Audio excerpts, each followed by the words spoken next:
il était clair au bout d'un mois, de 2 mois, 3 mois d'Aristide au pouvoir que ça n'allait nulle part. Ah oui, déjà tu avais le pressentiment. Ah, c'était clair. Il avait quand même la possibilité de faire de grandes choses. Et il se trouve qu'il avait pas les épaules, quoi. C'est ce que j'appellerais le ticouloutisme haïtien, quoi. C'est-à-dire qu'il n'était pas du tout à la hauteur. Et je me suis retrouvé à invectiver Jean-Bertrand Aristide en lui posant des questions. Mais attendez, vous retournez en Haïti derrière les baïonnettes américaines, mais pas honte d'atterrir dans le pays de 1804, d'atterrir au Palais National à bord d'un Black Hawk, un hélicoptère de combat américain avec un petit drapeau américain, etc. Et les 500 millions de dollars. Tu vas rencontrer aussi un autre personnage important, Joseph Michel Martelly, alias Sweet Mickey. D'ailleurs, tu en as fait un film, un documentaire. Tout à fait. D'abord, ce documentaire qui s'appelle Sweet Mickey for President, c'était une blague à l'époque. Sweet Mickey for President, mais quelle blague, etc. Avec le recul, on en rit, mais aujourd'hui, on n'a plus envie de rire.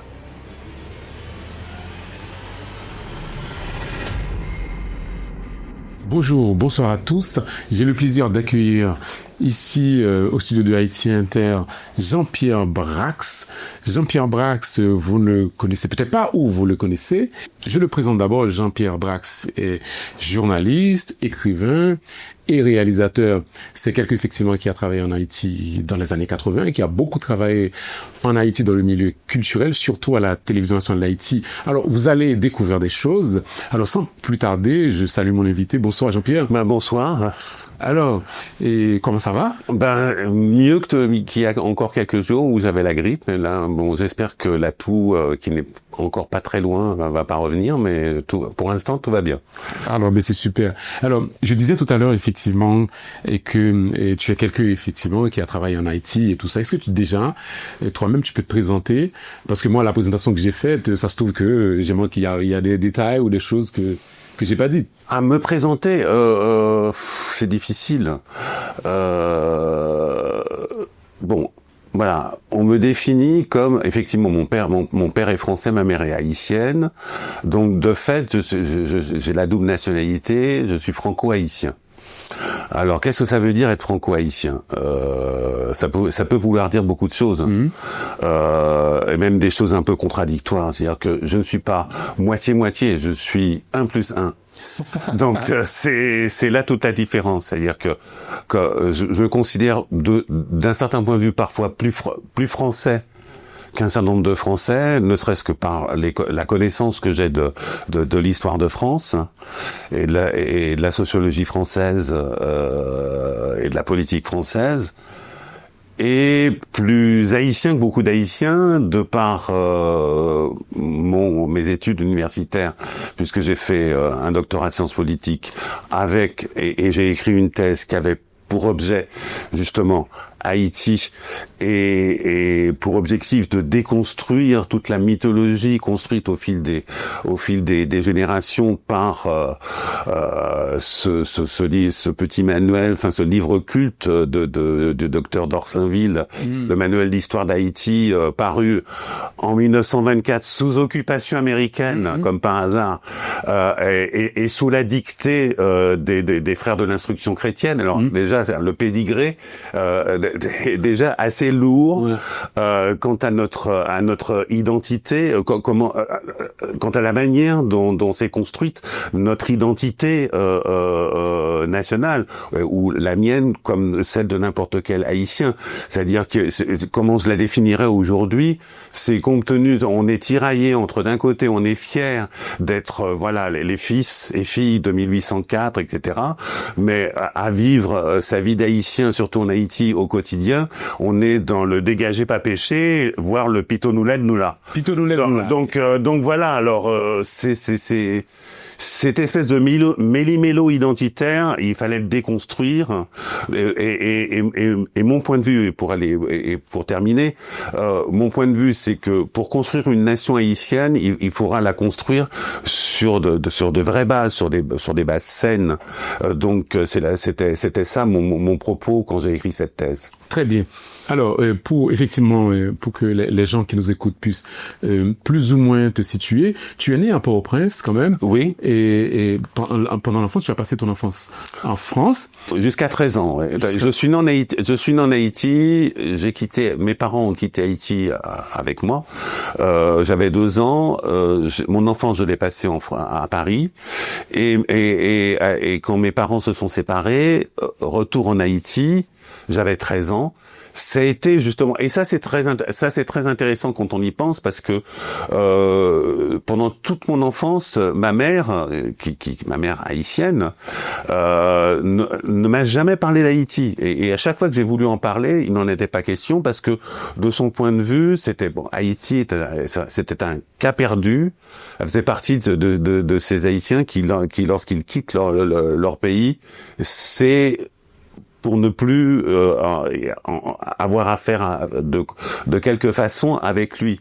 Donc le fait pour moi d'être obligé de retourner en Haïti à 13 ans, d'apprendre le créole, d'apprendre ce pays dont on ne m'a jamais parlé, j'étais absolument incapable, je ne savais même pas où se trouvaient les Antilles à l'époque. Donc voilà, j'ai appris à 13 ans à devenir haïtien. Forcé. Au départ, j'étais au CPRA, au cours privé Roger Anglade. Okay. Donc voilà l'histoire. Après, c'est là que tu es revenu en France? Oui, après mes études, parce que du CPRA, je suis passé au cours Alexandre Dumas. Ce qui m'a permis de passer un bac français et donc de repartir pour la France pour y faire des études universitaires jusqu'au doctorat Paris-Sorbonne, département des sciences politiques, quoi. Justement, maintenant, là on va effectivement aborder on va dire le cœur de notre conversation, c'est-à-dire en 86. Alors, après le départ de Jean-Claude Duvalier, et là tu décides de retourner en Haïti. En fait, tu vas vivre des choses extraordinaires. Bon, pendant toute cette période. En fait, mon retour en Haïti, il s'est décidé sur le long terme, c'est-à-dire que à travers l'écriture de cette thèse, ça m'a ouvert l'esprit. Ça a été un vrai travail personnel sur un travail identitaire sur qu'est-ce que c'est qu'être haïtien et pourquoi être fier d'être haïtien. C'est quoi la vraie histoire d'Haïti, c'est quoi la vraie société haïtienne, parce que beaucoup de gens qui vivent à Port-au-Prince ne connaissent pas leur propre pays. Certains d'entre eux ne prennent jamais même la peine de descendre en bas, comme on dit, et n'ont de contact avec la majorité de leurs compatriotes qu'à travers leur propre domestique. Donc eux-mêmes sont complètement ignares quant à ce qu'est réellement leur propre pays.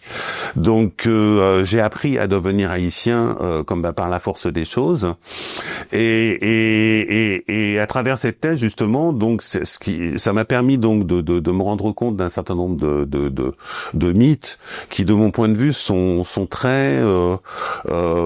pur poison. En termes d'un point de vue identitaire, parce qu'on ne construit rien. Le mythe Toussaint Louverture, le mythe de la bref, on va pas rentrer dans le détail, mais enfin bref, toujours est-il que il y a eu plein de livres. Alors Haïti ne manque pas d'historiens. La vraie histoire d'Haïti, elle a été écrite 10 000 fois. Le problème, c'est que elle n'est pas apprise à l'école. La vraie histoire d'Haïti. Jusqu'à présent, on continue à utiliser ce tissu d'ineptie créé de toutes pièces par le docteur d'Orsainville sous la dictée des frères de l'instruction chrétienne en 1924. Donc c'est du n'importe quoi. C'est du n'importe quoi. Prenons un seul exemple. Le mythe révolutionnaire de Toussaint Louverture. Soyons sérieux, quoi. C'est-à-dire que le type a été kidnappé 4 mois après l'arrivée de l'expédition Leclerc. Quel est son rapport avec les 2 années de lutte qui ont permis 1804? Et pendant qu'il était gouverneur de Saint-Domingue, qu'est-ce qu'il a fait de révolutionnaire? Il a pris des esclaves, il en a fait des serfs. Alors c'est ça la révolution, Non mais soyons sérieux quoi. Donc on ne peut pas construire une véritable identité sur de telles inepties quoi. Ouais. Alors tu es revenu en Haïti et là tu as travaillé comme journaliste à la télévision nationale d'Haïti, oui. C'est ça. Non, mais alors la raison pour laquelle c'était en 86. C'est en 86. Pourquoi je suis revenu en Haïti? C'est parce que de cette thèse j'en ai fait un livre qui s'appelle Haïti pourquoi faire qui a été publié aux éditions L'Harmattan. Et justement Mais celui tu l'as fait pendant que tu étais en France ou bien? Pendant que j'étais en France, okay. C'est-à-dire j'ai réécrit ma thèse okay. Et j'en ai fait un bouquin. Okay. Bon, L'Harmattan, aucun éditeur ne publierait une thèse quoi. Enfin bref. Donc il a bien fallu que je réécrive la chose. Et en faire quelque chose de lisible entre guillemets. Bien sûr. Et en fait, la conclusion en fait de ce que de ce bouquin, c'était que bon, la nation haïtienne, elle reste à construire et elle ne pourra pas se construire tant d'Haïtiens décideront de quitter Haïti pour aller vivre ailleurs, ce pourquoi ils auraient pu contribuer, voire se battre à construire chez eux. Donc une question encore d'actualité. Oui, c'est forcément. Donc je pouvais pas sortir un bouquin comme ça et ne pas joindre le geste à la parole. Donc pour moi c'était quelque part c'était une manière de dire attention, j'arrive. Donc c'est ce que j'ai fait. Voilà, c'est la raison pour laquelle j'ai quitté la carrière publicitaire, puisqu'à l'époque j'étais devenu publicitaire. Mon entrée dans le monde professionnel, c'était la pub. Donc et là, en arrivant à Port-au-Prince, là, je suis devenu journaliste réalisateur dans l'avion. Voilà, c'est ça. Et tu atterris à la TNH. Pas tout de suite. C'est-à-dire que d'abord, je me fais embaucher par une des boîtes de production qui existait à l'époque, Claude Moncuso. Et c'est là que j'y rencontre. Alors, je travaille sur un certain nombre de choses, notamment sur une série Languille Chatte. Je crois que c'était Languille Chatte à New York ou Languille Chatte au XXe siècle. Enfin, c'est vieux, je m'en souviens plus trop bien. Et c'est là surtout que je rencontre Richard Sénécal, qui va devenir la colonne vertébrale de l'émission que j'appelais Fashion, qui va durer 2 ans à la télévision nationale, quoi. Ouais, c'est une émission musicale, effectivement, qui a vu naître beaucoup de groupes maintenant, qui sont devenus des groupes, on va dire, presque, que tout le monde connaît, comme par exemple Beaucoup d'Expérience. Oui, de toute façon, oui, parce que, en fait, la musique racine, telle qu'on l'a définie, enfin, la musique racine, d'inspiration vaudou, ça correspondait tout à fait à la vision même que j'avais, justement, de comment construire sur de bonnes bases une nouvelle Haïti et voir une identité nationale. C'est-à-dire que pour moi, il faut repartir de la base. Et la base en Haïti, c'est la paysannerie. C'est vrai du point de vue économique et c'est encore plus vrai du point de vue culturel. C'est-à-dire que la classe moyenne de Port-au-Prince, je vois pas très bien ce qu'elle produit, ni du point de vue économique et encore moins du point de vue culturel, si ce n'est effectivement un peu de littérature, etc. Enfin bon, ça intéresse les Blancs, pas les Haïtiens. Donc voilà, ça a commencé avec Jacques Roumain, donc voilà, avec sa vision complètement de bande dessinée de la paysannerie haïtienne, donc Gouverneur de la Rosée.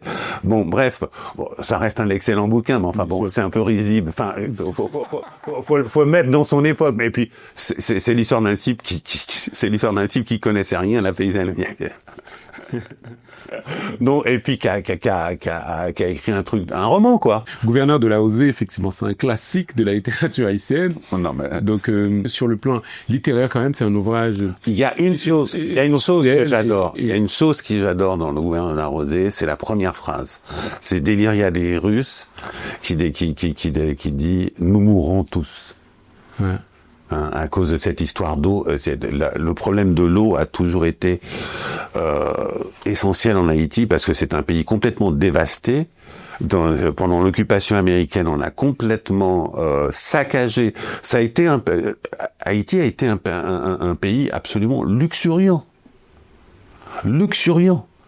C'est-à-dire que lorsque c'est pas complètement un hasard, si Christophe Colomb l'a appelé Hispaniola, la petite Espagne, parce que il était émerveillé par la beauté de la végétation, etc. Et voilà que on a construit, encore une fois, on a construit la misère d'Haïti, et notamment à travers, et cette misère, elle se perpétue notamment à travers son écologie. C'est-à-dire qu'il n'y a plus d'arbres en Haïti. Sauf à quelques endroits comme le Mont Saint-Nicolas, etc.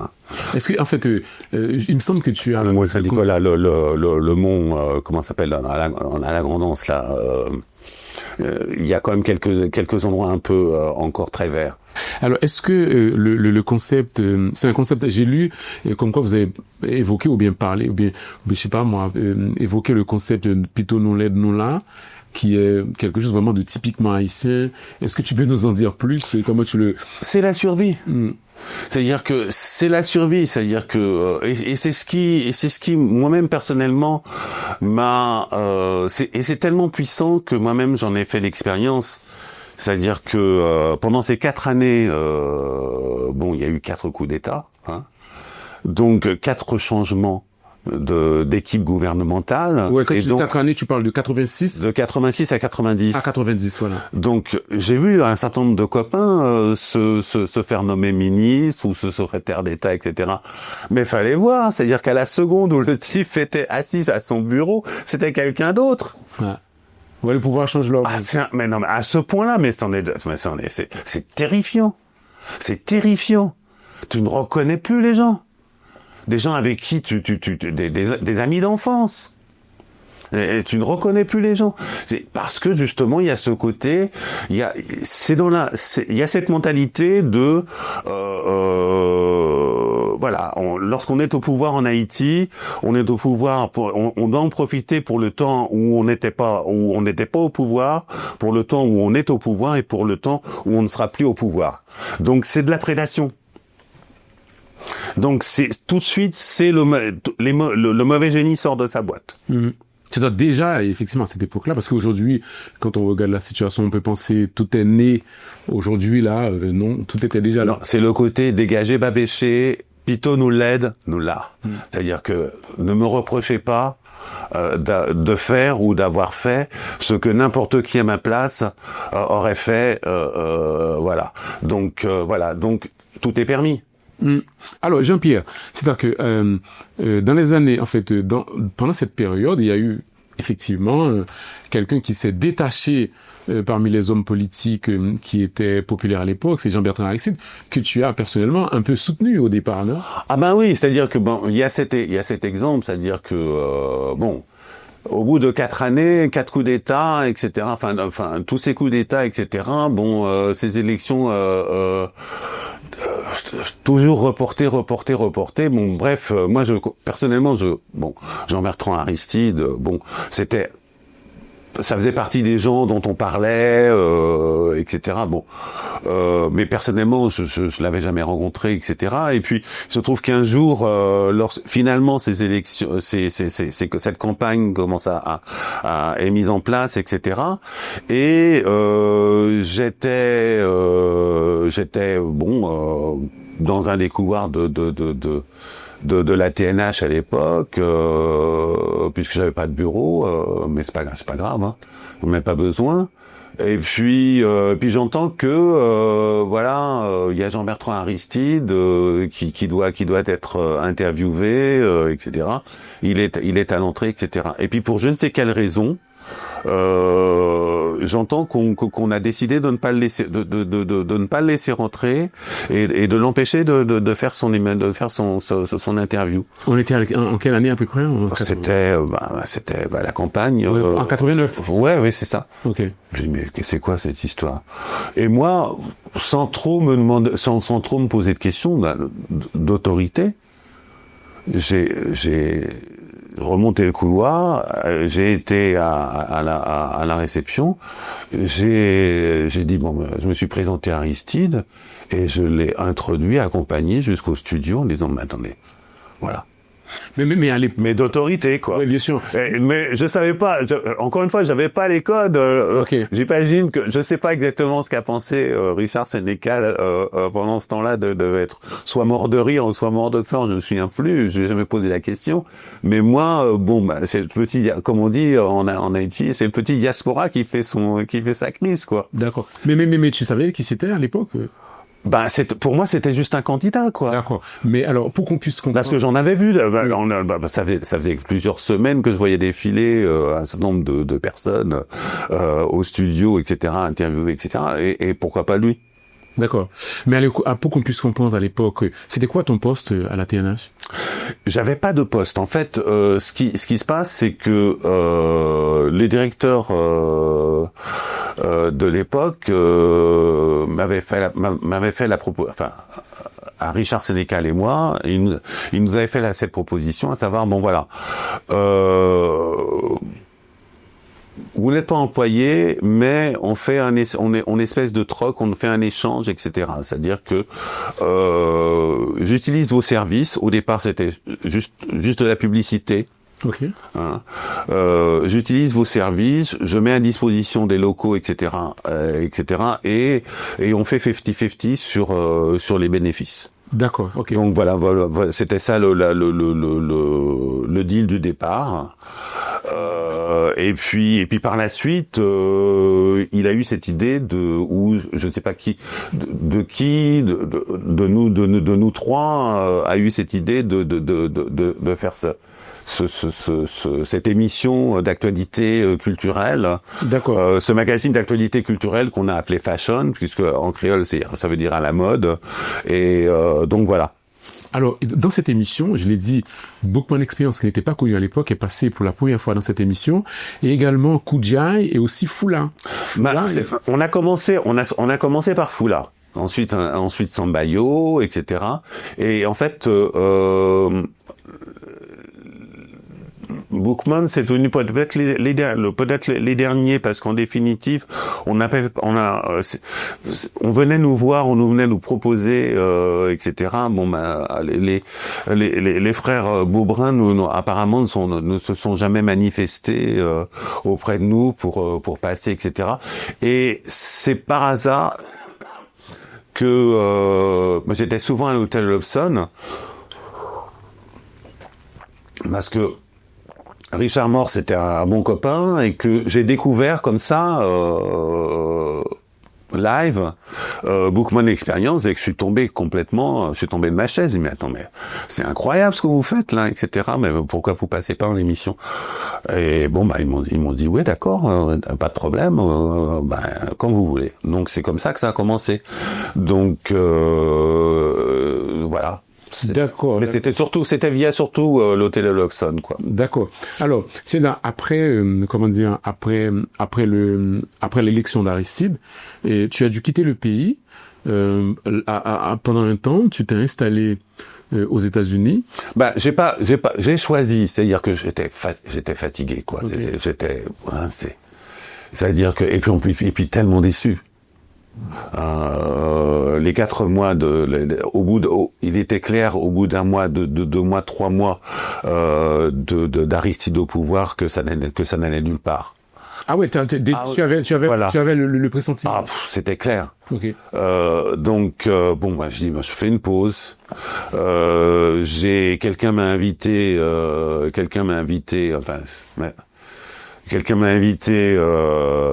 qui était de passage à Port-au-Prince, m'a invité en Californie, à Los Angeles, pour des vacances. Et puis donc voilà, donc je suis parti en vacances à Los Angeles.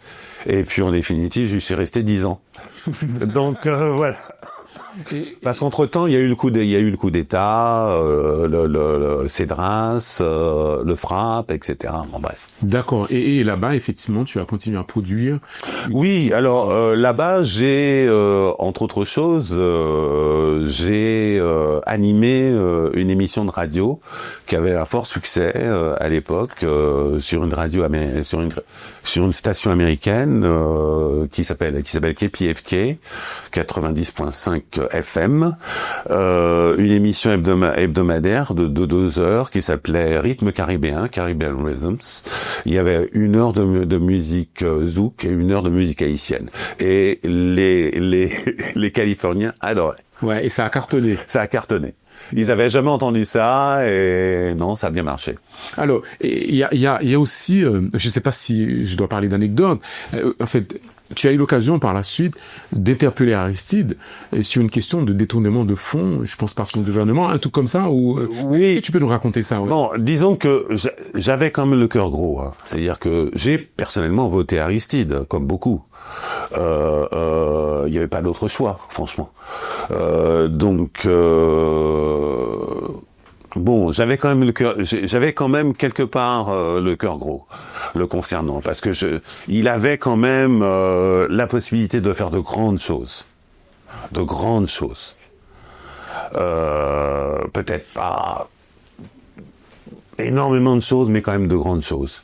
Et il se trouve que il avait pas les épaules, quoi. Et puis c'est ce que pour aller vite, c'est ce que j'appellerais le ticouloutisme haïtien, quoi.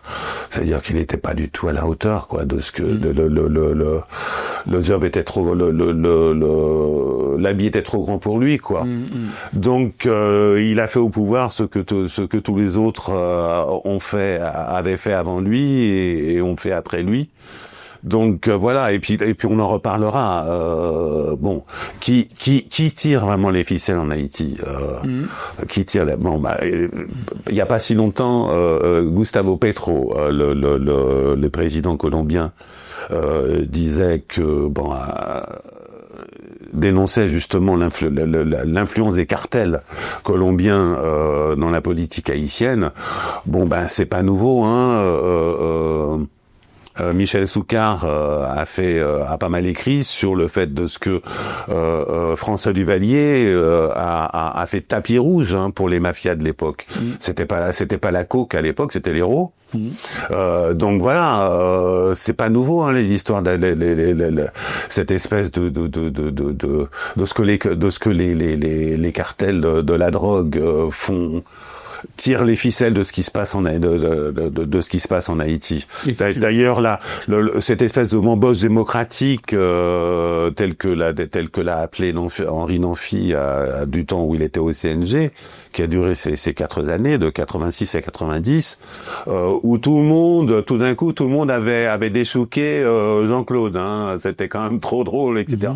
Je suis désolé, moi, s'il y a quelqu'un qui a déchouqué Jean-Claude, c'est de mon point de vue plus facilement, le cartel de Medellín que n'importe qui. Pourquoi? Tout simplement que voilà, il était peut-être trop contesté à l'époque pour faire le job qui était le sien, à savoir Haïti est une plateforme pour la cocaïne. Surtout depuis les années 80 avec la montée du cartel de Medellín. Donc évidemment, peut-être que les FADH, Regala et Nanfi étaient peut-être plus à même de gérer le produit que Jean-Claude Duvalier et sa bonne femme. Ah ouais, d'accord. Donc tu penses que vraiment que la mobilisation populaire n'y est pas pour grand-chose, hein? Soyons sérieux. Ouais, D'accord, ok. Bon, alors, et Jean-Pierre, alors là, tu m'as pas dit, je t'ai posé la question, et alors tu as interpellé Aristide sur une histoire. Justement, à l'époque, j'étais à Los Angeles, donc je travaillais aussi comme journaliste, hein, pour une boîte de production française sur l'actualité hollywoodienne. Ça n'a rien à voir avec Haïti. Donc j'avais quand même le statut de journaliste, la carte de journaliste, etc. Donc ce qui m'a et quand j'ai su qu'à San Francisco, Jean-Bertrand Aristide allait faire le beau là dans une espèce de convention, réunion, enfin organisée par Mikhail Gorbatchev, etc. Je dis bon, bah, écoute, je prends ma bagnole et puis j'y vais, et je vais régler mes comptes. Et c'est ce que j'ai fait. Bon, d'abord.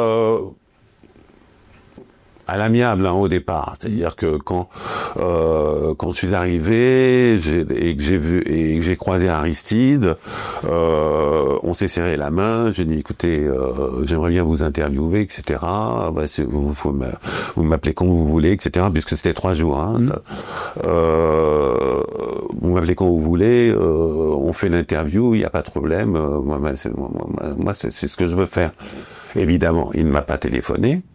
Donc j'avais pas d'autre choix que la conférence de presse de la fin de la fin des 3 jours, où là effectivement j'ai fait mon petit scandale.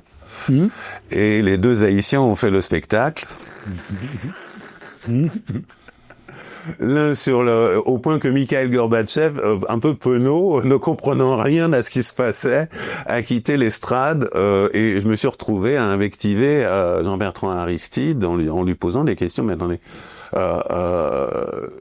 vous retournez en Haïti derrière les baïonnettes américaines, mais pas honte d'atterrir dans le pays de 1804, d'atterrir au Palais National à bord d'un Black Hawk, un hélicoptère de combat américain avec un petit drapeau américain, etc. Non, voilà, c'est ça. Non seulement vous faites ça, mais en plus, bon, et les 500 millions de dollars que soi-disant devaient accompagner accompagner votre retour en Haïti, etc. Qu'est-ce que vous en avez fait? Personne n'a rien vu de cet argent. Ce à quoi il a répondu, évidemment, qu'il allait sortir un livre blanc pour expliquer tout ça, etc. Ah, c'est ce qu'il a répondu. Et que de toutes les manières, il devait s'en aller, etc. D'accord. Ah ouais. Et donc l'histoire s'est terminée comme ça. Waouh, en public. En public. Waouh. Alors. Mais j'ai quand même écrit. J'avais encore la possibilité d'écrire dans le Nouvelliste. J'ai fait le compte rendu de ce qui s'était passé. Ça a été publié dans le Nouvelliste à l'époque, ouais. Oui, et je rappelle tout simplement que, en fait, tout est compte rendu dans le Nouvelliste, ont été compilés sous forme un compte rendu, non, j'avais une chronique. Ah oui, c'est cette chronique qui a été compilée. Voilà. Et c'est sous la forme de mon 2e livre qui s'appelait Chronique d'une société haïtienne. Ok. Parce que il y a la petite société de Port-au-Prince et puis il y a le pays en dehors, entre guillemets. Ouais. Donc c'est Chronique d'une société haïtienne. D'accord. Alors. Et effectivement, tu as vécu 10 ans aux États-Unis, et en fait, c'est pendant cette période-là que tu vas rencontrer aussi un autre personnage important de l'histoire contemporaine d'Haïti, à savoir Joseph Michel Martelly, alias Sweet Mickey. D'ailleurs, tu en as fait un film, un documentaire. Tout à fait. En fait, ce qui se passe, c'est que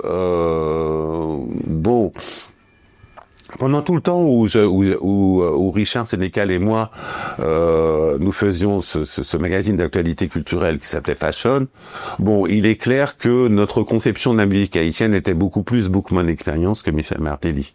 Hein. D'autant plus que Michel Martelly, à l'époque, n'avait pas la dimension qu'il prend, enfin, d'un point de vue culturel et d'un point de vue même musical, n'avait pas encore la dimension qu'il prendra par la suite. Donc effectivement, aujourd'hui, c'est un phénomène musical absolument incontournable dans l'histoire de la musique haïtienne. Mais c'était avant d'être président. Avant d'être président. Voilà, non, bien sûr. Oui, non. Mais aujourd'hui, je pense qu'il est très peu écouté quand même. Ah oui, mais là, je parle de Sweet Mickey for President. C'est ça. Le documentaire que j'ai fait. En 97. En 95. En 95, il se trouve que comment ça s'est passé, c'est-à-dire que Michel Martelly était de passage à Los Angeles. Il a fait un concert. Il a été reçu en grande pompe par la communauté haïtienne de Los Angeles, dont je faisais partie. Et c'est comme ça que j'ai fait connaissance avec lui.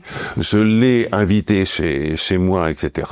Et puis on s'est liés d'amitié entre guillemets. Et dans la conversation, etc., est venue l'idée de ce que bon, ça serait bien de pourquoi tu ferais pas un truc sur moi, etc. Bon, pourquoi pas. Donc et c'est comme ça que comme j'avais un lien avec une société de production à New York, ça m'a permis donc de faire ce documentaire. D'abord ce documentaire qui s'appelle Sweet Mickey for President. C'était une blague à l'époque. Hein. D'ailleurs, c'est toute l'histoire c'est toute l'histoire même du documentaire, c'est que bon, Sweet Mickey for President, mais quelle blague, etc. Choubou d'ailleurs.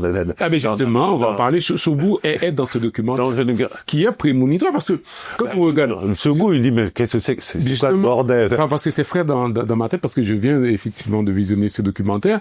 On s'est dit effectivement c'est sur le mode de la parodie. On dit c'est une parodie. Sweet Mickey président, évidemment c'est une blague et lui aussi il en rit. Complètement, ouais. Il en rit et aujourd'hui en fait avec le recul, en fait c'est vrai que on en rit mais aujourd'hui on n'a plus envie de rire. Pas vraiment, non. Ouais. Bon, moi je n'étais pas en Haïti pendant qu'il était président, donc je peux pas tellement en parler. Mais il a pas fait des merveilles, hein. C'est le moins qu'on puisse dire. Ah, mais c'est l'inverse, je pense. Voilà. C'est l'inverse, ouais, c'est l'inverse. Alors, évidemment, dans ce film, alors, effectivement, on voit que tu l'as suivi un peu. Oui, on a fait, ça s'est fait entre New York, Miami, on a même été à Las Vegas ensemble, etc. Par la vallée, on a même tourné dans une séquence dans le désert des Moraves en route pour Las Vegas, etc. Donc c'était une espèce de road trip avec Michel. D'accord. Est-ce que à l'époque tu avais l'impression qu'il prenait au sérieux cette idée d'être président en fait? Non. Ouais. Lui-même, il croyait pas. Non, c'était une blague. C'était juste une blague. Okay. Non, il dit, d'ailleurs, dans le film, il dit que je suis le roi du compas. Ok. Je suis le roi du compas, pas le roi d'Haïti. D'accord. Ouais. Je suis le président du compas. Je suis le président du compas. Et là, effectivement, déjà à l'époque, il était le roi du compas. C'est-à-dire qu'il était entre 90 et 95, il avait pris quand même de vraies proportions. Hein. Ouais. C'est vrai d'un point de vue musical. Ouais. Alors c'est vrai que dans le film il y a Choubou qui est intervenu effectivement qui lui a dit, qui lui parlait justement, qui lui a dit il faut pas se mêler de la politique. Voilà. Il faut toujours séparer la musique et la politique. Oui, mais incroyable. Bon, ce que dit Choubou, c'était son point de vue. Hein, bon, d'accord, mais bon. Non, mais de toute façon, encore une fois, c'était une blague. D'ailleurs, on fait espèce de il y a un moment. Il y a cette file d'attente de gens qui ne rentreront jamais à l'intérieur de la salle de spectacle parce que c'était déjà complet, mais ils étaient là dans le froid, ils écoutent dans l'espoir de pouvoir entrer, etc. Donc on en a profité pour leur poser la question, mais est-ce que de votre point de vue, tu te souviens de cette émission? Michel pourrait être président? Tout le monde est mort de rire. Évidemment, tout le monde se marre, effectivement. Mais est-ce que, après cela, est-ce que tu es resté en contact, ou tu étais resté en contact avec lui ou pas? Avec Martelly? Ok. Permets-moi quand même de revenir un petit peu en arrière parce que j'ai une question que j'avais oublié de te poser. Alors, pendant ton expérience haïtienne dans les années 86, 90. 86, 90. Les 4 années de bamboche démocratique. C'est ça, bamboche démocratique. Parce que c'est intéressant, Namphy était quelque part, c'est parce que c'est de lui qu'est née cette expression, hein. En fait, cette bamboche démocratique, c'est intéressant parce qu'effectivement, quand je suis arrivé en Haïti, il y avait cette libération de la parole, etc. Enfin, n'importe laquelle, hein. Il fallait pas critiquer le CNG, hein. Ouais, c'est clair. Mais bon, quand même, tout le monde, il avait foutu Jean-Claude Duvalier dehors, hein. C'est clair. Mais on imagine effectivement après 29 ans de dictature, évidemment. Voilà. C'était... Mais c'était aussi la période des déchoucages et des perles bruns. Hein, c'est quoi le perle brun pour ceux qui ne connaissent pas l'expression? C'était une technique d'exécution qui était importée d'Afrique du Sud, qui consistait à mettre des pneus autour d'un individu, de l'arroser d'essence et de foutre le feu. Ah, c'est violent. Alors pourquoi perle brun? C'est parce qu'à l'époque il y avait cette publicité des établissements Lebrun. Lebrun. Ouais. Ah oui, c'est vrai. Lebrun qui vendait des pneus. C'est ça. Évidemment, c'est vrai. C'est vrai, effectivement. Ouais, voilà. Alors, quel était ton rapport avec tes collègues journalistes à cette époque-là? Est-ce que Ils me voyaient, bon, eux, ils faisaient de la politique. Moi, je ne pouvais pas en faire. Si c'était une question de vie ou de mort pour le magazine. Donc, de ce point de vue-là, on avait des rapports, bon, fraternels, tu vois. Bon, on se connaissait, etc. Mais on n'était pas dans le même bain. Hein. C'est-à-dire que moi, je m'occupais que de culture, hein. Même si, en définitive, et ça, c'est important de le souligner, c'est que d'emblée, je me suis confronté, l'émission qui vivait, qui encore une fois, on n'était pas employé par la TNH, hein. Donc on vivait, l'émission vivait n'avait pas d'autre moyen d'existence que la publicité qui était insérée. Donc d'emblée, au fil des émissions, il y a eu un espèce de boycott de l'establishment commercial de l'époque, de ceux qui, normalement, auraient dû mettre de la publicité dans l'émission qui était la plus populaire de l'époque, pour des raisons d'ordre purement politique. C'est-à-dire? À savoir, mais c'est quoi cette histoire là? Mais ces gens-là, tu es un traître, mon cher. Je suis traître à ma caste, à ma classe. C'est-à-dire que voilà, tu peux pas être un mulâtre, un petit mulâtre, un bourgeois comme ça, etc. La bourgeoisie, l'élite, etc. Et qu'est-ce que tu mets? Tu mets le vaudou à la télévision, etc. Mais ça faut comprendre, au besoin, tout le monde prend loi dans le pays d'Haïti, etc. Pas question de mettre de la publicité dans nos trucs, etc. Donc l'idée c'était de nous laisser crever de faim, quoi. Ah ouais. Mais on a tenu 2 ans, Richard et moi, et de ce point de vue-là, c'est extraordinaire que Richard ait tenu bon, quoi, parce que moi, effectivement, je savais quelles étaient mes motivations, etc. Mais lui aussi, bon. Voilà, il a tenu comme moi et tous les deux envers et contre tous, même parfois la plupart du temps sans argent. On a travaillé combien d'émissions on a fait gratuitement, etc. Parce qu'il n'y avait pas de sous, il y avait pas de pub, donc pas de sous. Donc voilà l'histoire. Alors comme on faisait pas de politique, on n'avait pas de problème avec le pouvoir. Bon.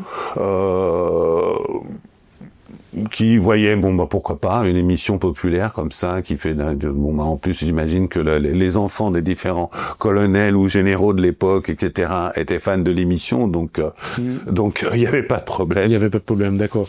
Donc est-ce que depuis mais par contre l'establishment, les gens les gens de la bonne société, les gens, etc., ne supportaient pas l'idée de ce que on puisse montrer ces gens-là à la télévision. Mais vous vous rendez compte? Mais c'est ça. Mais où va-t-on? C'est incroyable. Mais c'est quoi cette histoire? Il a fallu un petit diaspora, là, un petit mulat de diaspora, là, Kevin, pour montrer vos deux dans le pays, dans télévision, à Haïti, etc. Bon, voilà.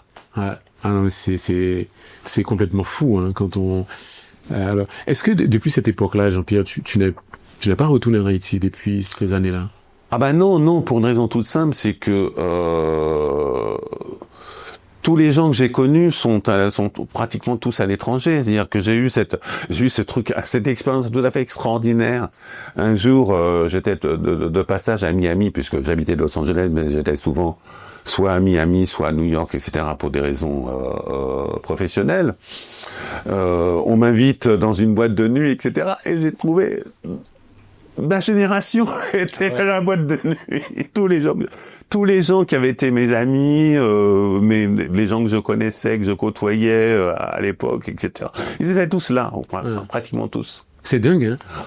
Mais ça m'a fait plaisir, mais ça m'a fait de la peine, quoi. Ben oui, ça fait de la peine forcément par rapport à ton livre. En fait, par exemple, quand tu as évoqué ça au début de l'émission, par exemple, tu dis, par exemple, tu as écrit un livre comme ça, donc naturellement pour toi, le retour était nécessaire. Donc c'est logique. C'est prêché par l'exemple. Et quand tu vois ça aujourd'hui, tu penses que vraiment tout ça c'était pour rien, en fait, un peu. Ah ben non, on peut pas dire ça. C'est-à-dire que la preuve c'est qu'on est là. En effet. Toi, ce que tu fais, c'est la raison pour laquelle j'ai tenu à faire ta connaissance. C'est-à-dire que tu fais aujourd'hui, à travers ce que tu fais sur Internet, le même travail que moi j'ai fait à l'époque sur la TNH. Donc quelque part, non, ça c'est pas perdu. Ouais, c'est vrai. C'est pas perdu. C'est vrai. La lumière, elle est toujours là, quoi. Ouais. Alors, mais quand j'imagine que tu vois parfois passer, tu t'informes un petit peu de la situation en Haïti et tout ça, mais ça te fait quoi de voir à quel point ce pays est en train de sombrer? Parce qu'aujourd'hui, c'est logique. Ce qui se passe actuellement en Haïti, ce n'est rien d'autre qu'un autre chapitre d'une tragédie qui a commencé en 1804. Hein. C'est ce que je raconte dans ma thèse et dans mon livre Haïti pourquoi faire, c'est-à-dire que on est parti sur de très mauvaises bases, quoi. C'est-à-dire que c'est-à-dire que 1804 c'était une arnaque, hein, pour la plupart des anciens esclaves qui avaient combattu si vaillamment les troupes les troupes de l'armée napoléonienne. C'est-à-dire que bien sûr, encore une fois, dans la mythologie héroïste du livre de Dorsainville, etc., c'est Vertières, la crête à Pierrot, etc. Non, je suis désolé, bien sûr, il y a eu Vertières, la crête à Pierrot, etc. Mais la raison pour laquelle, en 2 ans, on a pu venir à bout de l'expédition Leclerc, de ces 40 000 hommes quand même, qui étaient les meilleurs des meilleurs à l'époque, hein, c'est que ils étaient coincés dans les villes de la côte haïtienne, parce qu'à chaque fois qu'ils mettaient un pied à l'intérieur du pays, c'était le carnage. C'est-à-dire qu'on tenait c'était une guerre de guérilla tellement enragés que c'était, comment dirais-je, il leur était impossible de quitter Port-au-Prince, le Cap, etc. pour aller effectivement occuper le pays, etc. Donc, ils n'avaient pas d'autre choix que de rester coincés dans les villes côtières et dans les conditions d'hygiène et de promiscuité de l'époque. Alors ça, c'était un boulevard pour la fièvre jaune. C'est clair. Ah c'est évident. Si ça aurait pu être n'importe quelle autre maladie du même genre. C'est-à-dire que mais il y avait pas que ça, Jean-Pierre. Il y avait aussi, je pense que la détermination et la volonté aussi en face. Mais c'est ce que je dis. Ah ouais, c'est-à-dire qu'on tenait les marrons, les esclaves insurgés tenaient la totalité du pays. C'est ça. Qui faisait que ce qui a fait que ils n'ont jamais pu aller plus loin que les côtes haïtiennes. Alors tu dis effectivement que c'est une arnaque et que le drame d'Haïti a commencé là. Bah oui, parce qu'en définitive, en fait, ce qui s'est passé, c'est-à-dire que Toussaint Louverture, le grand révolutionnaire, pendant sa période en tant que gouverneur, qu'est-ce qu'il a fait? Il a pris des esclaves, il en a fait des serfs. Bravo. Donc voilà, vous travaillez pour des clopinettes, ou voire pour rien du tout. Et si vous quittez, le travail est obligatoire, militairement encadré. Donc voilà. Et puis vous vous retrouvez dans les mêmes cases d'esclaves dans lesquelles vous étiez, à cultiver les mêmes parcelles vivrières pour vous nourrir. Bravo, ça c'est une révolution. Hein. Merci Toussaint. Donc et ce modèle-là, il a été reproduit ensuite par Dessalines pendant ces 2 ans au pouvoir, par Christophe, lui aussi, moins par Alexandre Pétion, qui a été, d'ailleurs, il était très critiqué à l'époque. On l'appelait le laisser griner. C'est-à-dire qu'il était plutôt du genre à laisser faire et laisser distribuer un peu les terres cultivables et laisser les gens s'installer et vivre de ce pourquoi ils s'étaient battus. Mais bon, après, évidemment, comment dire, le travail a été tué dans l'œuf, puisque Dessalines a été assassiné, en fait, 2 ans plus tard, en 1806. Donc, mais on sait pas. Sous les Salines, c'était d'un point de vue économique, c'était les grandes plantations sur le modèle louverturien, hein. Donc non, la seule, ce que tu dis, je l'entends, c'est vrai, mais de l'autre côté, c'est pas qu'il n'y a pas eu d'alternative. Il y a eu la République indépendante de la Grand'Anse qui a quand même duré 13 ans. De 1807 à 1820, à la tête duquel il y avait Cédé Zormeau et Jean-Baptiste Perrier d'Igoman, qui étaient à l'antithèse, c'est-à-dire c'était un mélange de ce que les flibustiers à l'île de la Tortue 200 ans plus tôt avaient construit avec les frères de Lacaux, c'est-à-dire l'autogestion, un modèle socio-économique et politique qu'on pourrait qualifier aujourd'hui de libertaire. Ouais. C'est-à-dire que l'autogestion, l'égalité pour tous, la solidarité, l'usage plutôt que la propriété. Là, on aurait été dans la révolution, on aurait été dans la continuité de 1804, on aurait été dans la continuité. On aurait été à la hauteur de ce que l'on a de la porte qu'on avait ouverte. Ouais, donc tu penses que ça aurait marché? Certainement. Ah ouais, d'accord. Parce qu'en définitive, qu'est-ce qui fait qu'aujourd'hui Haïti existe encore? C'est parce que moi je vois bien qu'à chaque fois que j'ai été à Bénin, qu'est-ce que j'ai vu? Des gens qui n'en ont rien à foutre de ce qui se passe à Port-au-Prince. D'ailleurs, toi-même, tu as collaboratrice qui a fait cette interview sur le pays en dehors, Marie etc. Goudin, Voilà, qui dit que bon voilà, Haïti reste Haïti. Pourquoi? Parce qu'il y a des gens qui vivent en autarcie, qui se nourrissent de ce qu'ils cultivent et qui indépendamment de ce qui se passe, arrivent à se construire une vie, bon gré mal gré, et perpétuer Haïti, tant sur le plan économique, hein, parce que quand même c'est pas, encore une fois, c'est pas la classe moyenne hein, qui produit quoi que ce soit à part des services. C'est quand même dans le PIB d'un pays, c'est quand même ce qu'on produit, hein. Voilà. Donc et qui produit en Haïti à part les paysans. Ouais, effectivement. Ouais. Donc voilà, donc voilà, si un jour on doit construire une nation et reconstruire Haïti sur des bases saines, ça devra partir des paysans, ça devra partir des provinces. Effectivement. On est d'accord là-dessus. Voilà. Ben merci beaucoup. Merci, plaisir partagé. Ben oui, pour ce bel échange, et merci à vous, chers amis, de nous avoir suivis jusqu'au bout. J'espère que vous avez appris des choses. Alors, je vous donne rendez-vous bientôt pour une autre émission avec une autre belle personnalité. Au revoir.